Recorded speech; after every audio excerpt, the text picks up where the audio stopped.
Hello साथीहरु, तपाईहरुलाई स्वागत छ फेरि पनि मेरो भिडियोमा।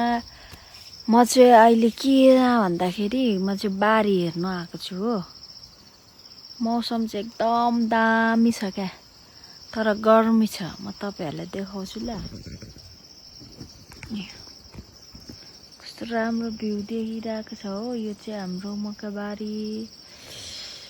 अनि टक्कसँग लाएर यस्तो यस्तो भ्यू चाहिँ एकदम दामी छ। यहाँ चाहिँ काजुको बोट छ, काजुको बोट फुलिरहेछ। पुरा भिड छ, भारी भिडै भिड छ हाम्रोमा त छ। यो चाहिँ हाम्रो मकैबारी हो। यता माथि छ बार मकै। पुरा घाम लागिरहेछ, गर्मी छ अब।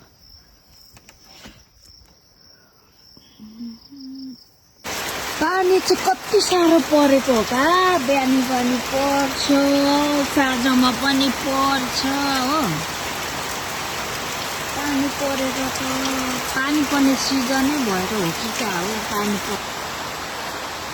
पानीले चाहिँ खत्तम बनान्छ। बिहान पनि पानी, साँझमा पनि पानी, पानी नै पानी। कति साह्रो परेको।